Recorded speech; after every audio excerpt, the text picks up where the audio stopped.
मित्रों राधे राधे। जैसा कि हम सबको मालूम है कि 17 जनवरी 2023 से शनि कुंभ राशि के शतभिषा नक्षत्र में प्रवेश कर चुके हैं। अब कहा यह जा रहा है कि कुछ राशियों के लिए बहुत बुरा है, कुछ राशियों के लिए अच्छा है। तो भाई बहुत बुरा है तो कितना बुरा है, हम गुणात्मक में न जाएं, हम मात्रात्मक में जाएं कि कोई चीज़ बुरी है तो कितनी बुरी है, अच्छी है तो कितनी अच्छी है। इसका जब तक हमको विश्लेषण नहीं मिलेगा हम कुंडली का सही विश्लेषण नहीं कर पाएंगे। मैं आज आपको इसका विश्लेषण करके बताऊंगा कि किनके लिए ये बहुत बुरा है और किनके लिए ये बहुत अच्छा है। तो आज की इस कुंडली में हम देखेंगे कि वास्तव में शनि किन राशियों के लिए या किन लग्नों के लिए बेहद बुरे होंगे 2023, 24 और 25 में। तो मित्रों आपका मेरे इस चैनल में स्वागत है। जो भी नए लोग आए हैं वो कृपया चैनल को लाइक, शेयर और सब्सक्राइब जरूर करें। मित्रों जैसा कि हम जानते हैं कि कुल मिलाकर मैं आपको इसमें ये बताऊंगा कि सबसे अनलकी लग्न और राशियां क्या हैं जो वास्तव में शनि जो है 2023, 24, 25 में सबसे ज्यादा उन्हें दंडित करेगा। देखिए यदि आपकी लग्न कर्क हो, समझिएगा मेरी बात को, यदि आपकी लग्न कर्क है तो आपकी लग्न से 8वें में कुल मिलाकर के शनि आएंगे तो शनि की ढैया भी चलेगी। अब मान लीजिए आपकी लग्न तो कर्क है लेकिन लग्न कर्क होने के साथ साथ राशि आपकी मीन है, तो मीन राशि में क्या होगा, कुल मिला के वो 11वें भाव पर चले जाएंगे शनि। तो अब आपके लग्न से वो 8वें हैं और राशि से वो 12वें हैं, तो 8 और 12 का कॉम्बिनेशन आप जानते हैं कितना बुरा बनेगा। इसी तरह मान लीजिए आपकी लग्न सिंह हो तो आपकी लग्न से 7वें चले जाएंगे आपके शनिदेव, क्योंकि कुंभ राशि वहाँ पे पड़ेगी। और मान लीजिए लग्न के सिवा राशि आपकी मीन है तो मीन तो राशि से तो 8वें हो जाएंगे, तो 7 और 8 का कॉम्बिनेशन बनेगा जो कि भी बहुत दर्द नायक है। और ये मानिए कि अच्छा 7वें और 8वें का कॉम्बिनेशन भी शनि के लिए बिल्कुल अच्छा नहीं कहा जाएगा। तो इस प्रकार से अगर लग्न और राशि दोनों से शनि खराब हैं तो मान लीजिए कि आपका कॉम्बिनेशन बहुत बुरा है। इसी प्रकार मान लीजिए आपकी जो लग्न है वो वृश्चिक लग्न है तो आपकी लग्न से वो 4थे चले गए, और कर्क आपकी मान लीजिए राशि है तो राशि से वो कहाँ चले जाएंगे, 8वें चले जाएंगे। तो 4थे के शनि भी अच्छे नहीं माने जाते क्योंकि वो चंद्रमा का घर है और मन का घर है और चंद्रमा के वो परम शत्रु हैं। अब मान लीजिए आपकी लग्न तो वृश्चिक है लेकिन राशि सिंह है, तब भी यहाँ पे कॉम्बिनेशन 4 और 7 का आ जाएगा। तो कहने का मतलब है कि जब लग्न और राशि दोनों से कुल मिलाकर शनि की पोजीशन गलत बैठे तो वह भयंकर पीड़ादायक होगी। अब मान लीजिए आपकी लग्न मीन है तो आपके लग्न से तो 11वें 12वें हैं शनि, तो आपकी शनि की 7.5 भी चलने लगी। और मान लीजिए आपकी मीन लग्न है और राशि आपकी कर्क है तो आपके कर्क राशि से वो 8वें चले गए, तो अब राशि कर्क हो गई, लग्न आपकी मीन हो गई, तो 8 और 12 का कॉम्बिनेशन बन गया जो कि भयंकर पीड़ादायक है। आप इसका रिवर्स भी कर सकते हैं कि आपकी कर्क लग्न है और मीन राशि है तब भी वो 8-12 का ही कॉम्बिनेशन बनेगा। तो इस प्रकार से हमको देखना है। तो कृपया आप मुझको कमेंट बॉक्स में ज़रूर बताइए कि किन में ये कॉम्बिनेशन बन रहा है, कर्क, वृश्चिक, सिंह और मीन। अगर आपकी कर्क, वृश्चिक, सिंह और मीन में ही लग्न और राशि दोनों हैं तो आपके लिए शनि भयंकर पीड़ादायक होंगे। हम आगे चल के चार्ट में इसका विश्लेषण करेंगे, आपको सब कुछ समझ में आ जाएगा। तो मित्रों हम चार्ट के द्वारा इसका विश्लेषण करेंगे। आपसे मेरा फिर वही निवेदन है कि आपकी जो भी क्वेरी हो निश्चित तौर पर आप जो भी व्हाट्सअप नंबर दिया गया है उसमें आप अपनी क्वेरी को लिख सकते हैं, मैं 100% उसका आपको जवाब दूंगा। और अंतिम में मेरा एक बार फिर से वही निवेदन है कि अगर आपको वीडियो पसंद आए तो इसको लाइक, शेयर और सब्सक्राइब करना बिल्कुल ना भूलिए। तो चलिए हम चार्ट के द्वारा अभी इसको समझने की कोशिश करते हैं। क्या सोच है रे तेरी, मानना पड़ेगा। मित्रों आपको समझाने के लिए मैंने ये कर्क लग्न की कुंडली ली है। मान लीजिए आपकी लग्न कर्क है तो कर्क लग्न की कुंडली है और राशि आपकी मीन है, जहाँ पर 12 नंबर लिखा हुआ है वो मान लीजिए आपकी राशि है और आप मीन राशि के हैं। तो इस समय क्या कॉम्बिनेशन बनेगा कि आपके शनि कुंभ राशि में चल रहे हैं, समझिएगा इस बात को। तो कुंभ राशि में चल रहे हैं तो कर्क से कुंभ कहाँ आएगा? अगर आप कर्क से गिनना शुरू करेंगे 1 2 3 4 5 6 7 8, तो 8वें भाव पर आपके शनि आ रहे हैं कर्क से। और मान लीजिए आपकी राशि मीन है, तो जब आप मीन राशि से गिनेंगे तो वह कुल मिला के 12वें स्थान में आ जाएंगे। तो कॉम्बिनेशन क्या बन रहा है? कॉम्बिनेशन 8 और 12 का बन रहा है। ये उल्टा भी हो सकता है कि आपकी मान लीजिए लग्न मीन हो जाए, लग्न आपकी मीन हो जाए और राशि आपकी कर्क हो जाए, तब भी वही 8-12 का ही कॉम्बिनेशन बनेगा। तो 8-12 का कॉम्बिनेशन बहुत बुरा है। ये जले पर नमक छिड़कने के समान है कि आपकी लग्न से भी शनि बुरे पोजीशन में जा रहे हैं, आपकी राशि से भी लग्न बुरी पोजीशन में जा रहे हैं, और यहीं पर मान लीजिए कहीं आपकी महादशा भी बुरी चल रही हो, तो मान के चलिए कि 2023, 24, 25 में शनि के प्रकोप से आपको कोई फिर बचा नहीं पाएगा जल्दी आपको। तो कुंडली का विश्लेषण इस प्रकार देखिए कि कोई चीज बुरी है तो कितनी बुरी है और अच्छी है तो कितनी अच्छी है। आप मुझे कमेंट करके बताइएगा कि कितने ऐसे जातक हैं जिनकी लग्न या राशि दोनों मिला के कर्क और मीन ही हैं, या तो उनकी लग्न कर्क है या तो उनकी राशि कर्क है, और इसके साथ साथ मीन और लग्न का ही कॉम्बिनेशन बन रहा है कि उनकी लग्न मीन हो सकती है, राशि कर्क हो सकती है, या उनकी लग्न कर्क हो सकती है और राशि मीन हो सकती है। ऐसे कितने जातक हैं वह मुझको कुल मिलाकर कमेंट बॉक्स में या मेरे व्हाट्सएप नंबर पर ये लिखकर ज़रूर बताएं कि वास्तव में उनकी इस समय परिस्थिति क्या है, फिर उसको उनके उपाय भी बताए जाएंगे। अब तीसरी एक कंडीशन इसमें ये हो सकती है कि आपकी लग्न भी कर्क हो और राशि भी कर्क हो, अर्थात जहाँ पे 4 नंबर लिखा है वहीं पर चंद्रमा भी हो, वही आपकी लग्न भी हो। तो फिर क्या होगा? तो फिर आपका 8 नंबर का ही कॉम्बिनेशन बनेगा कि आपके लग्न से भी 8वें हैं और राशि से भी 8वें हैं। मान लीजिए आपकी कुल मिलाकर लग्न मीन हो और राशि भी मीन हो, जहाँ पे 12 नंबर लिखा हो यही आपकी लग्न हो और यही आपकी राशि हो, तो फिर क्या होगा? शनि आपके 12वें ही रहेंगे। अब 12वें का मतलब क्या है कि सन की 7.5 भी चल गई। तो याद रखिए सबसे ज़्यादा 2023, 24, 25 में अगर आपकी राशि मीन है और लग्न आपकी कर्क है, या लग्न आपकी मीन है, राशि आपकी कर्क है, तो मान लीजिए कि सबसे बुरी पोजीशन में ऐसे जातक 2023, 24 और 25 के मार्च अप्रैल तक रहेंगे। ये सबसे बुरी पोजीशन आएगी कुंडली में। अब अगर इसके सिवा अन्य पोजीशन भी खराब हो, मान लीजिए 7.5 तो चल ही रही है, 8-12 का पोजीशन आपका कॉम्बिनेशन भी बन रहा है, लेकिन आपकी पता चला महादशा अंतरदशा भी खराब चल रही हैं, तो क्या होगा? उसी में पता चला कि सन की ही महादशा या अंतरदशा चल रही है, तो यह स्थितियां और भी बुरी होंगी। तो कुंडली को आप इस तरह से जब जज करेंगे तो आपको वास्तव में कुंडली की सही पोजीशन समझ में आएगी और वास्तव में आपके साथ क्या होने वाला है। तभी जब आपको ये पता होगा कि मेरी कुंडली ऐसी है और इस तरह का कॉम्बिनेशन बन रहा है, तब आपको ये भी पता चलेगा कि अब कोई अप्रिय घटना घटित हो सकती है। तो जब आपको पहले से कोई चीज़ मालूम होती है कि कोई अप्रिय घटना घटित हो सकती है, तभी जा कर के उससे बचाव के आप कुल मिला के कोई उपाय करते हैं। जब आपको पता ही नहीं होता, अभी क्या है कुल मिलाकर, अभी एक पक्षी बता दिया जाता है कि वो लग्न अगर ऐसी है तो अभी 8वें में है। वो ये नहीं बताते कि अगर लग्न और राशि दोनों का कॉम्बिनेशन ऐसा है तो 8 और 12 का कॉम्बिनेशन बनेगा, और यह कॉम्बिनेशन आपके जीवन के लिए अच्छा नहीं होगा। कुल मिलाकर के आपको बहुत ज़्यादा सफ़र करना पड़ सकता है, बहुत ज़्यादा आपको परेशानी उठानी पड़ सकती है। अब आगे कुल मिलाकर हम वृश्चिक सिंह का भी एक उदाहरण देखेंगे।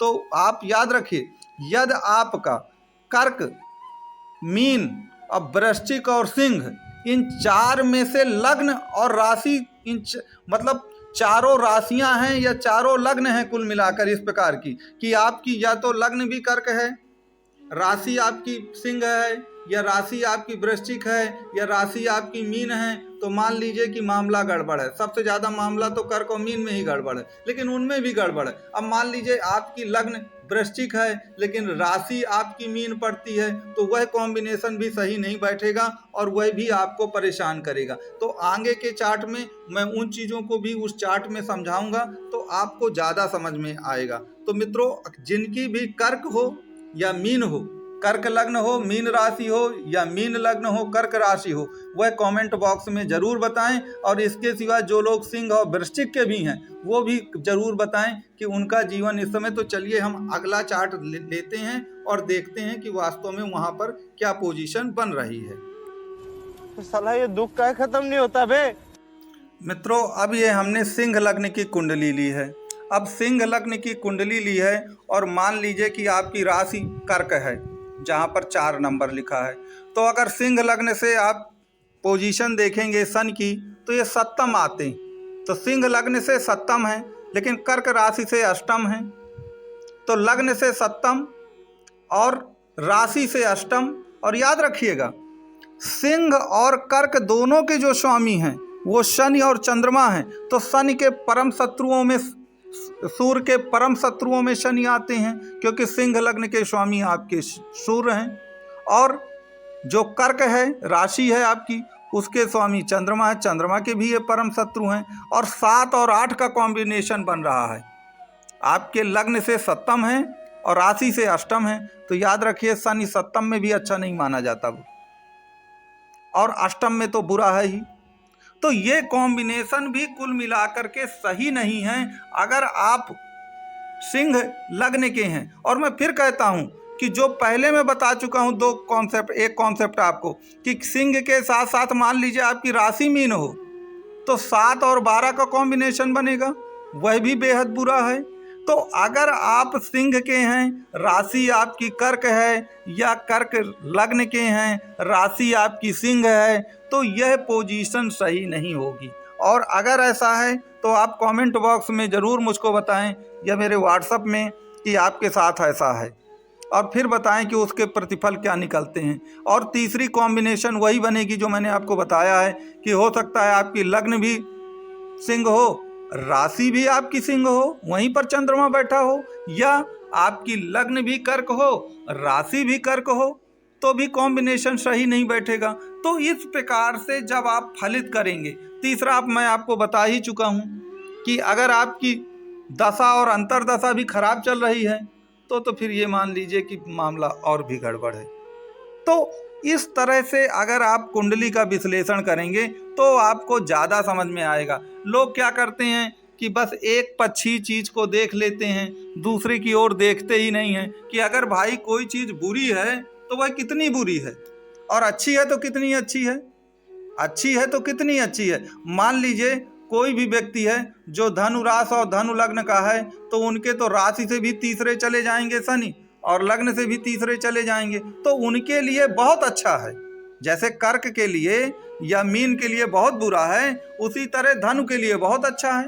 तो आप इस ढंग से, और अगर धनु में दशाएं भी अच्छी चल रही हैं तो फिर सोने पे सुहागा है, तो वो और भी अच्छा है। तो जो भी जातक कुल मिलाकर मीन, कर्क, सिंह और वृश्चिक के हैं, और जिनकी लग्न और राशि दोनों इसी में, इन्हीं 4 राशियों में पड़ती हैं, तो याद रखिए वो ज़रूर मुझे कमेंट बॉक्स में बताएं कि उनका जीवन कैसे चल रहा है, या उनको किस प्रकार की दिक्कतें आ रही हैं, उनको क्या करना चाहिए, कैसे करना चाहिए, ये मैं कुल मिला के उनको बताने की पूरी तरह से कोशिश करूंगा। तो मित्रों, ये मैंने आपके सामने एक कॉन्सेप्ट सहित रखा है। फिर भी अगर आपके कोई भी प्रश्न हो तो आप व्हाट्सअप नंबर शुरू में दिया ही गया है, उसमें अपनी बातें ज़रूर लिखें, मैं 100% उसका जवाब देता हूं। और यूट्यूब का जो कमेंट बॉक्स है उसको भी ज़रूर आप उपयोग करें। अब हम वृश्चिक लग्न से थोड़ा सा समझेंगे कि अगर आपकी वृश्चिक लग्न है, अब वृश्चिक लग्न के साथ ये 3 राशियों और लग्नों की मैं बात किया, इनमें से कोई राशि है आपकी, तो आपका कॉम्बिनेशन क्या बनेगा और उस पर आपको किस तरह की दिक्कतें आ सकती हैं। तो चलिए अब हम वृश्चिक लग्न या वृश्चिक राशि का उदाहरण लेते हैं।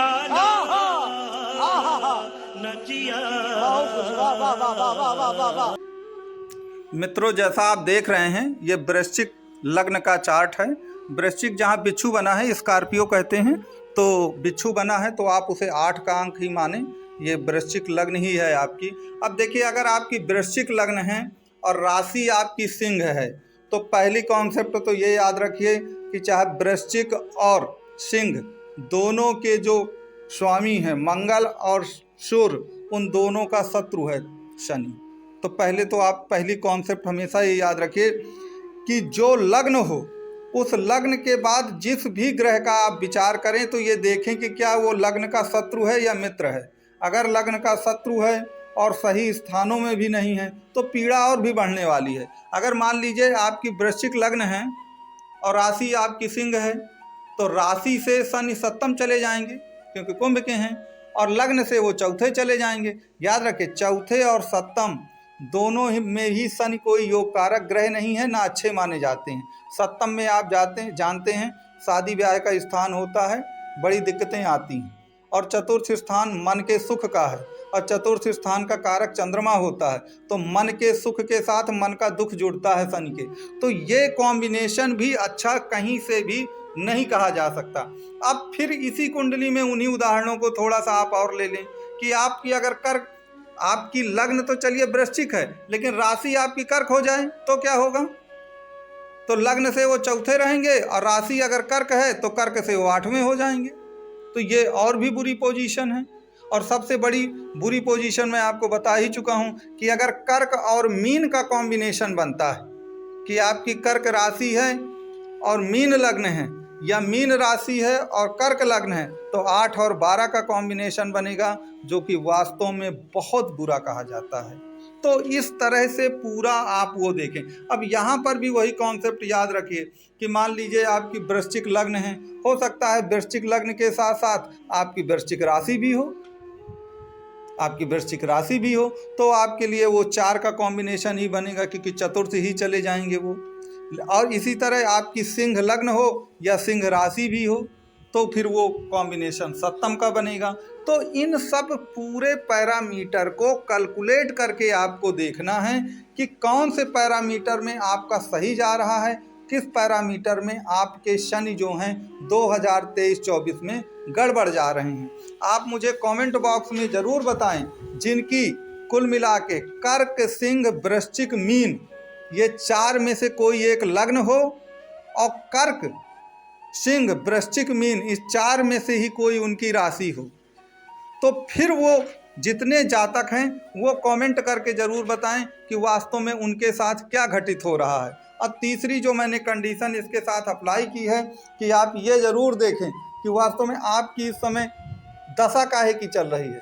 अगर दशाएं भी बुरी हों और गोचर भी बुरा हो तो याद रखिए, फिर वही कहता हूँ कि बिल्कुल आग में आप घी ही डाल रहे हैं, इस तरह का कॉम्बिनेशन बन जाएगा। और ये कॉम्बिनेशन बेहद बुरा होता है और लोग पूरा विश्लेषण नहीं करते हैं, एक पक्ष से देखने की कोशिश करते हैं कि अच्छा कहाँ दिख रहा है, जहाँ अच्छा दिख रहा है बस उसको देख लिया जाए और जो बुरा दिख रहा है उसको भी शब्दों के बाण से अच्छा बना करके लपेट करके ये माना जाए कि सब कुछ अच्छा है, लेकिन वास्तव में वो उतना अच्छा नहीं होता है। और हमको कुल भी हो एक प्रकार से सच्चाई बोलनी चाहिए जो सही है। तो ये कॉम्बिनेशन मैंने आपको बताए हैं, जो भी जातक इसके हैं वो निश्चित तौर पे व्हाट्सएप का नंबर दिया गया है, आप उसमें बता सकते हैं। तो इस तरह मैंने आपको इसका पूरा एक गणितीय रूप से ये समझाने की कोशिश की है, तार्किक रूप से, कि सन 2023-24 में अगर आपकी लग्न और राशि दोनों इन 4 राशियों में ही हैं, दोनों मिल रही हैं, तो फिर क्या स्थिति बनने वाली है और वह निश्चित तौर पर सही स्थिति नहीं कही जाएगी। तो मित्रों, इस तरह मैंने आपको ये सब समझाया है। अगर आपको लगता हो कि मैंने कुछ भी गलत बताया है या सही नहीं है, आप मुझे करेक्ट भी कर सकते हैं। और आपको यदि वीडियो अच्छा लगा हो तो कुल मिलाकर इसको लाइक, शेयर, सब्सक्राइब करना ना भूलें, जो कि मैं बार बार आपसे अपील भी करता हूँ। इसके सिवा आपके शनि के गोचर से संबंधित या जो लग्न और राशियाँ मैंने बताई हैं इनसे संबंधित किसी तरह का कोई भी प्रश्न हो तो आप YouTube का कमेंट बॉक्स है, व्हाट्सएप है, उस पर ज़रूर आप अपनी बात को लिखें। मैं आपको उत्तर 100% दूंगा उसका। मैं फ़ोन से बात कर पाता हूँ, नहीं कर पाता हूँ, उसका प्रॉमिस करना तो बड़ा मुश्किल है, लेकिन मैं निश्चित तौर पर आपको उत्तर उसका ज़रूर दूंगा और कोशिश करूंगा कि आपसे बात भी मेरी हो जाए। तो इस तरह मित्रों, अब हम अपना वीडियो यहीं से समाप्त करते हैं। अगर आपको वीडियो लगा हो तो अंतिम बार फिर मैं एक बार वही से आपसे प्रार्थना करूंगा कि आप वीडियो को लाइक, शेयर और सब्सक्राइब ज़रूर करें और आपका दिन मंगलमय हो। मेरा ये वीडियो देखने के लिए आपको कोटि कोटि धन्यवाद मैं देता हूँ।